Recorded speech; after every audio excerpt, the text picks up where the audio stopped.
നക്കാപ്പിച്ചയൊക്കെ വാങ്ങിച്ച് വോട്ട് ചെയ്യുന്നവരാണ് അതേപോലെ ഒരു അമ്മ എന്നൊക്കെ പറഞ്ഞ് അപഹസിക്കുകയും പരിഹസിക്കുകയും ചെയ്യുന്നത്. അപ്പോൾ രാഷ്ട്രീയ പ്രവർത്തനത്തിന് വേണ്ടി മാത്രം നിയോഗിച്ചിട്ടുള്ള ഹരിതകർമ്മ സേനാംഗങ്ങൾ നിരവധി വരും.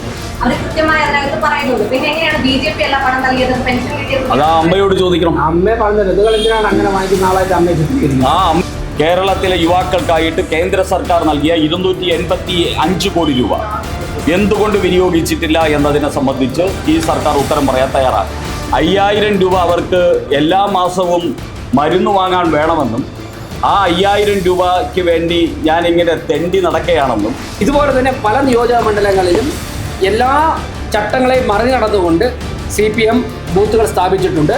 മദ്യം പിടിച്ചു, പാർട്ടിയുടെ BJPയുടെ ഓഫീസിൽ നിന്ന് എക്സൈസ് മദ്യം പിടിച്ചു എന്നുള്ള ഒരു കല്ലുവച്ച നുണയുമായിട്ട് ശിവൻകുട്ടി സെൽഫ് ഗോൾ അടിച്ചിരിക്കുകയാണ്.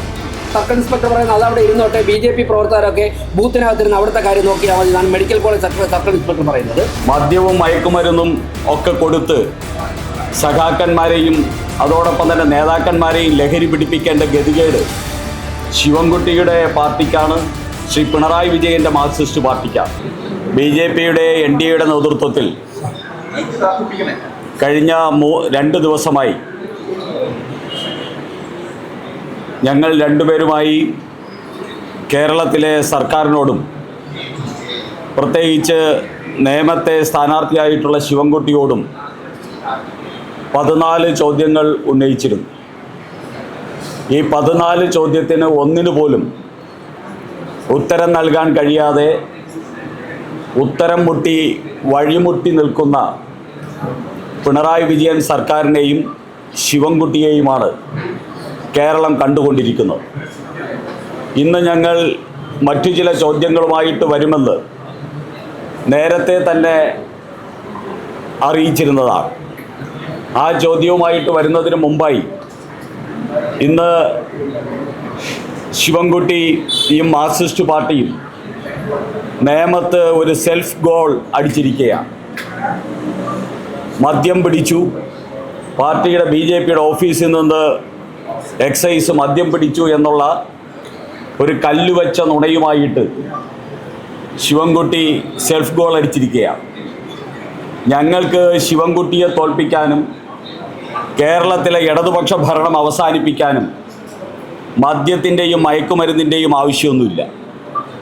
ഞങ്ങൾ വികസിത കേരളം എന്നുള്ള മുദ്രാവാക്യം തന്നെ ഈ കേരളത്തിലെ ജനതയ്ക്ക് അവരുടെ ഭാവിയെ സംബന്ധിച്ച ഒരു പ്രതീക്ഷയും അതോടൊപ്പം തന്നെ വേണ്ടി വന്നാൽ അത് കേരളത്തിൻ്റെ ഒരു പുതിയ രാഷ്ട്രീയ ലഹരിയുമായിട്ട് ശ്രീ രാജീവ് ചന്ദ്രശേഖർ കേരളത്തിൽ ഉയർത്തിയ വികസിത കേരളം മാറിക്കഴിഞ്ഞിരിക്കും. മദ്യവും മയക്കുമരുന്നും ഒക്കെ കൊടുത്ത് സഖാക്കന്മാരെയും അതോടൊപ്പം തന്നെ നേതാക്കന്മാരെയും ലഹരി പിടിപ്പിക്കേണ്ട ഗതികേട് ശിവൻകുട്ടിയുടെ പാർട്ടിക്കാണ്, ശ്രീ പിണറായി വിജയൻ്റെ മാർക്സിസ്റ്റ് പാർട്ടിക്കാണ്. ആ ഗതികേട് എന്തായാലും BJPക്കില്ല. അത് ഓർമ്മിപ്പിക്കാൻ ആഗ്രഹിക്കുന്നു. കേരളത്തിൽ മാർക്സിസ്റ്റ് പാർട്ടിയുടെ നേതൃത്വത്തിലുള്ള ഭരണം വന്നതിന് ശേഷം കേരളം എന്ന് പറയുന്നത് ഏതെങ്കിലും മേഖലയിൽ വികസിച്ചിട്ടുണ്ടെങ്കിൽ അത് ബാറുകൾ തുടങ്ങുന്ന കാര്യത്തിൽ മാത്രമാണ്. സ്കൂളുകൾ പോലും പൂട്ടുന്ന സമയത്തും ബാറുകൾ 1000-ഓളം ബാറുകൾ തുടങ്ങിക്കൊണ്ട് കേരളത്തിൽ നടന്നിരിക്കുന്ന ഏക വികസനം ബാറുകൾ വികസിപ്പിച്ചു എന്നതാണ്. അവരുടെ സമയവും മാറ്റിക്കൊടുത്തു. രാത്രി 12 മണിവരെ ബാറുകൾ തുറക്കാനുള്ള സമയം മറ്റെല്ലാ സ്ഥാപനങ്ങൾക്കും നിയന്ത്രണമുണ്ട്. നിയന്ത്രണമില്ലാതെ നിയന്ത്രണത്തിനതീതമായി ബാറുകൾ തുറക്കാനും ബാറുകൾ കൂട്ടാനും വേണ്ടിയുള്ള പരിശ്രമം നടത്തിയ സർക്കാരാണ് പിണറായി വിജയൻ സർക്കാർ. ആ സർക്കാരാണ് തെരഞ്ഞെടുപ്പ് സമയത്ത് പരാജയഭീതി കൊണ്ട് BJPക്കെതിരെ ഇത്തരത്തിലുള്ള നുണപ്രചരണങ്ങൾ നടത്തിക്കൊണ്ടിരിക്കുന്നത്. ഞാൻ ഒരു കാര്യം പറയാൻ ആഗ്രഹിക്കുന്നത്, ഈ സർക്കാരിൻ്റെ കഴിഞ്ഞ 10 വർഷത്തെ നേട്ടങ്ങളിൽ ഒന്ന് ഇവിടുത്തെ റവന്യൂ വരുമാനത്തിൽ 1,14,395.1 കോടി രൂപ ബിവറേജസ് കോർപ്പറേഷൻ വഴി നേടിയതാണ്. ഈ പണത്തിൽ പാവപ്പെട്ട അമ്മമാരുടെയും സഹോദരിമാരുടെയും കണ്ണുനീരുണ്ട്. അതോടൊപ്പം തന്നെ ഇവിടുത്തെ യുവാക്കളുടെ യാതനയുണ്ട്. ഇതിനെയെല്ലാം പണമാക്കി മാറ്റി ബിവറേജസ് കോർപ്പറേഷൻ വഴിയും ബാറുകൾ വഴിയും മാത്രം വരുമാനമുണ്ടാക്കി, ഈ നാടിനെ നശിപ്പിക്കുന്നതിലൂടെ വരുമാനമുണ്ടാക്കി അത് ഉയർത്തിക്കാട്ടുന്ന ഒരു സർക്കാരാണ് ഈ പിണറായി വിജയൻ സർക്കാരെന്ന് ഈ വിവരാവകാശ രേഖപ്രകാരം വ്യക്തമാവുകയാണ്. ഞങ്ങൾക്കെതിരെ ഈ ദുഷ്ടലാക്കോടുകൂടിയുള്ള ആരോപണം ഉന്നയിക്കുന്ന മാർക്സിസ്റ്റ് പാർട്ടിക്ക് ഞങ്ങൾക്ക് നൽകാനുള്ള ഉത്തരം ഇതാണ്: നിങ്ങളാണ് ബാറുകളും അതോടൊപ്പം തന്നെ മദ്യത്തിലും കേരളത്തെ പൂഴ്ത്തിക്കൊണ്ടിരിക്കുന്നത്, മുക്കിക്കൊണ്ടിരിക്കുന്നത്. ഞങ്ങൾ വികസിത കേരളമാണ് മുന്നോട്ട് വയ്ക്കുന്നത്. അതിനനുകൂലമായിട്ടുള്ളൊരു തരംഗം നേമത്തും പാലക്കാട്ടും കേരളത്തിൻ്റെ വിവിധ ഭാഗങ്ങളിലും നിരവധി MLA-മാർ BJP-യുടേതും NDA-യുടേതുമായിട്ട് ജയിക്കുമെന്ന് ഉറപ്പായപ്പോൾ അതിനെ തടയിടാൻ ഇത്തരത്തിലുള്ള ദുരാരോപണങ്ങളുമായിട്ട് വന്നാൽ പഴയതുപോലെ അത് ഫലിക്കാൻ പോകുന്നില്ല എന്ന് മാർക്സിസ്റ്റ് പാർട്ടിയെ ഓർമ്മിപ്പിക്കുന്നു. രണ്ടാമതായിട്ട് ഞങ്ങൾക്ക് ചോദിക്കാനുള്ളത്, ഈ 2024-25 കാലയളവിൽ ദേശീയ പാതയ്ക്കായിട്ടും അതോടൊപ്പം തന്നെ പ്രധാനമന്ത്രി ഗ്രാമീൺ സഡക് യോജനയ്ക്കായിട്ടും കേരളത്തിൽ കേന്ദ്ര സർക്കാർ ചെലവഴിച്ചത് 23,300 കോടി രൂപയും അതുപോലെ തന്നെ 160.56 കോടി രൂപയും കേരളത്തിലെ അടിസ്ഥാന വികസന മേഖലയിൽ ഈ ഒരു വർഷം മാത്രമായിട്ട് ചെലവഴിച്ചു. ഇത് ഇവിടുത്തെ റിയാസും അതോടൊപ്പം തന്നെ മാർക്സിസ്റ്റ് പാർട്ടിയും പൂഴ്ത്തിവയ്ക്കാനാണ് ഇത്തരത്തിലുള്ള വികസനങ്ങൾ, കേന്ദ്ര സർക്കാരിൻ്റെ വികസനങ്ങൾ പൂഴ്ത്തിവെച്ചിട്ട് തങ്ങളുടെ പേരിൽ റീലുണ്ടാക്കാനാണ് ഇവിടുത്തെ സർക്കാർ പലപ്പോഴും ശ്രമിക്കുന്നത്.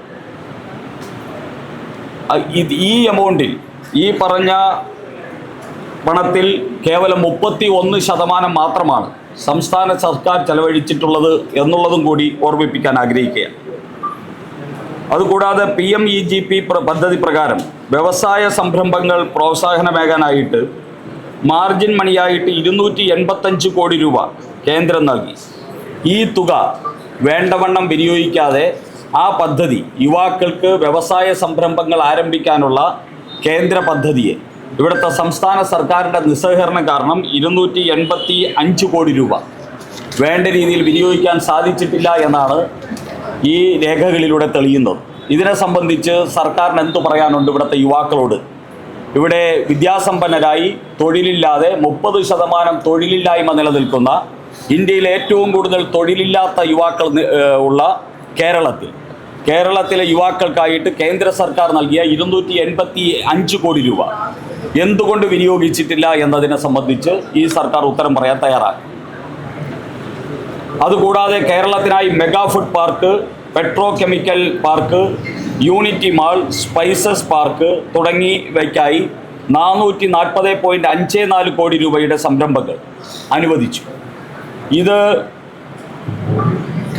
ഇതിനെ സംബന്ധിച്ചും വ്യക്തമായിട്ടുള്ള ഒരു കണക്ക് കേന്ദ്ര സർക്കാർ, ഇതിൻ്റെ വിനിയോഗത്തിനെ സംബന്ധിച്ച കണക്ക് കേന്ദ്ര സർക്കാരിന് നൽകിയിട്ടില്ല.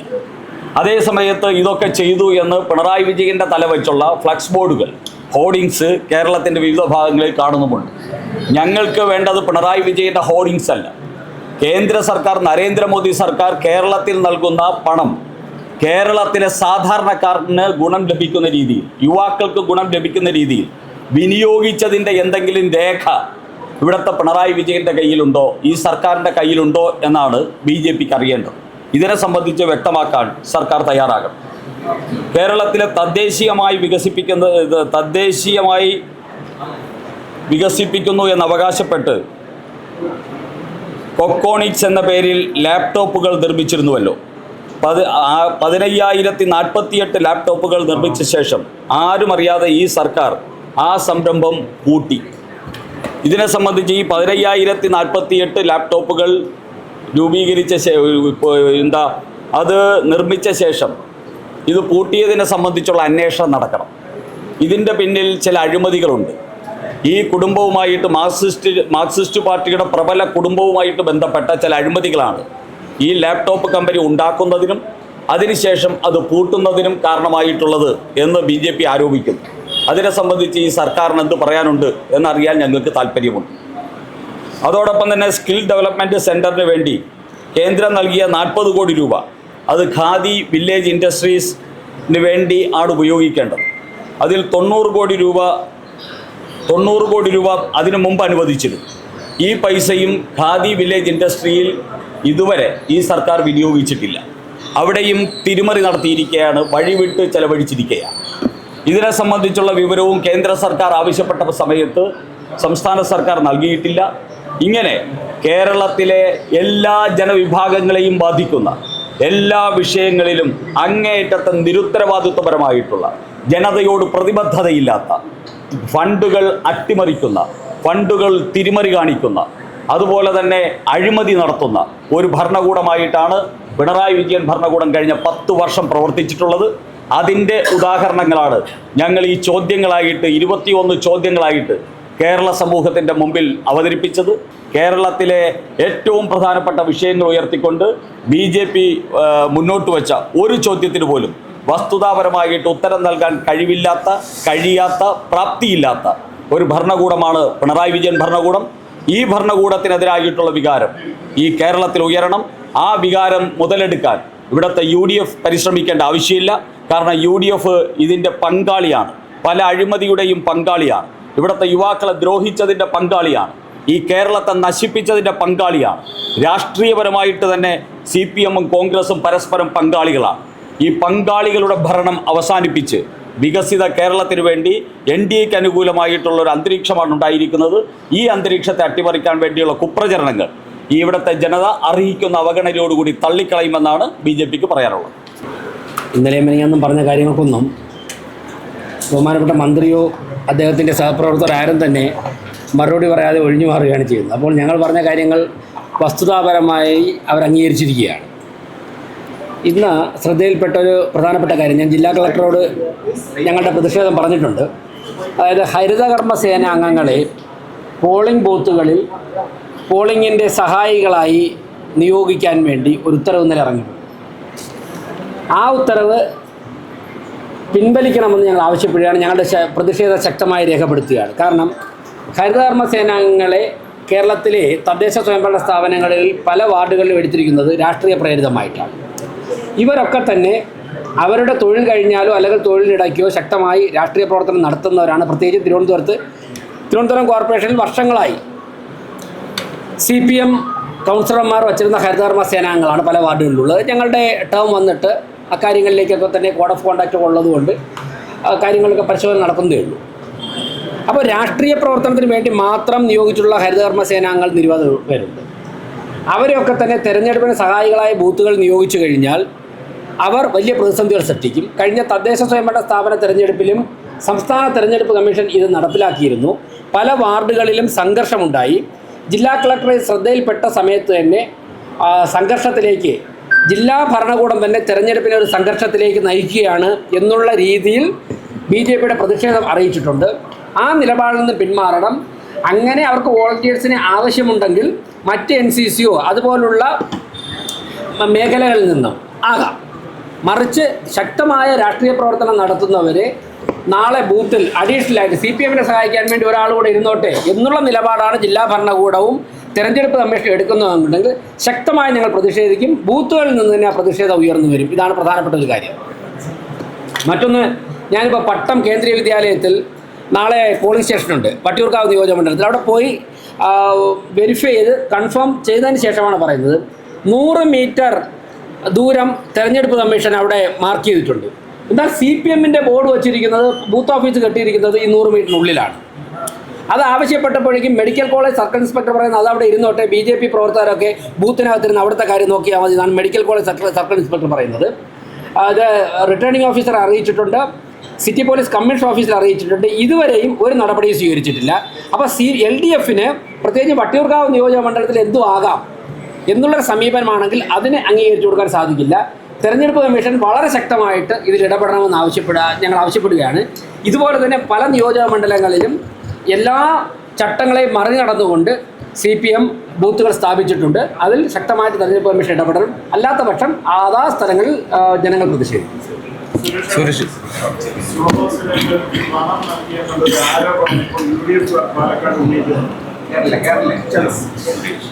രാവിലെ ഞങ്ങൾ മദ്യം നൽകി എന്നുള്ളൊരു ആരോപണമാണ് ശിവൻകുട്ടി ഉന്നയിച്ചത്. ഉച്ചയായപ്പോൾ ഞങ്ങൾ പാലക്കാട് പണം നൽകി എന്നുള്ളൊരു ആരോപണം മാർക്സിസ്റ്റ് പാർട്ടിയും കോൺഗ്രസും ഉന്നയിക്കുന്നു. ഇതൊക്കെ BJPയെ കേന്ദ്രീകൃതമായിട്ട് ഇത്തരത്തിലുള്ള ആരോപണങ്ങൾ CPM-ഉം കോൺഗ്രസും ഇങ്ങനെ മത്സരിച്ച് ഉന്നയിക്കുന്നുവെങ്കിൽ കേരളത്തിലെ സാമാന്യ ജനതയ്ക്ക് കാര്യത്തിൻ്റെ പോക്ക് മനസ്സിലായി കഴിഞ്ഞു. ഇന്ന് ഇവരുടെ രണ്ടുപേരുടെയും ടാർഗറ്റ് BJP ആണ്.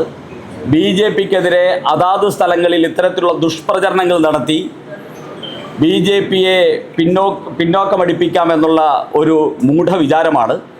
ഇത് അവരുടെ പരാജയ ഭീതിയിൽ നിന്ന് ഉയർന്നു വന്നിരിക്കുന്ന ആരോപണങ്ങളാണ്. ഈ ആരോപണങ്ങളെ അർഹിക്കുന്ന അവജ്ഞയോടുകൂടി തള്ളുകയാണ് BJP ചെയ്യുന്നത്. ചില ദൃശ്യങ്ങൾ കൂടി പുറത്തു വന്നിട്ടുണ്ട്. ആ ദൃശ്യങ്ങളെ സംബന്ധിച്ച് ആ ദൃശ്യത്തിലുള്ള അമ്മ തന്നെ വേറൊരു ദൃശ്യം അതോടൊപ്പം തന്നെ അവരുടെ വാക്കുകളും ചാനലുകൾക്ക് നൽകിയിട്ടുണ്ട്.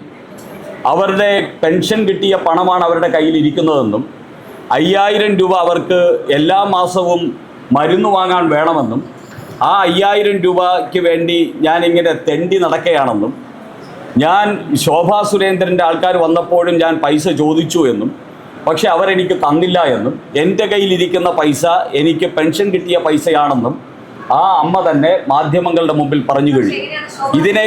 ഇതിനേക്കാൾ അതിനു വേണ്ടിയുള്ള ഒരു എക്സ്പ്ലനേഷൻ, ഒരു വിശദീകരണം തിരുവനന്തപുരത്ത് നിൽക്കുന്ന BJPയുടെ ആൾക്കാരോ BJPയുടെ പാലക്കാട്ടുള്ള പ്രവർത്തകരോ തരേണ്ട ആവശ്യമില്ല. പക്ഷേ ആ ദൃശ്യങ്ങളിൽ നിന്ന് തന്നെ നമുക്ക് വ്യക്തമാണ്, അതായത് ശോഭാ സുരേന്ദ്രനൊപ്പം എത്തിയിട്ടുള്ള ഒരു പ്രവർത്തകയാണ് ഈ പണം ആ വയോധികയ്ക്ക് കൈമാറുന്നത്. അവർ കൃത്യമായി അതിനകത്ത് പറയുന്നുണ്ട്. പിന്നെ എങ്ങനെയാണ് BJP അല്ല പണം നൽകിയത്, പെൻഷൻ കിട്ടിയത്? അത് ആ അമ്മയോട് ചോദിക്കണം. അമ്മയെ പറഞ്ഞത് നിങ്ങൾ എന്തിനാണ് അങ്ങനെ വാങ്ങിക്കുന്ന ആളായിട്ട് അമ്മയെ ചിത്രീകരിക്കുന്നത്? ആ അമ്മയെ നിങ്ങൾ എന്തിനാ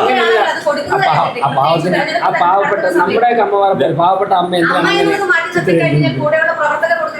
അല്ലല്ല അമ്മ പറഞ്ഞല്ലേ എവിടെ നിന്ന് കിട്ടിയാണ് അമ്മ ഒരു അമ്മയൊക്കെ ഇങ്ങനെ നക്കാപ്പിച്ചൊക്കെ വാങ്ങിച്ച് വോട്ട് ചെയ്യുന്നവരാണ് അതേപോലെ ഒരു അമ്മ എന്നൊക്കെ പറഞ്ഞ് അപഹസിക്കുകയും പരിഹസിക്കുകയും ചെയ്യുന്നത്.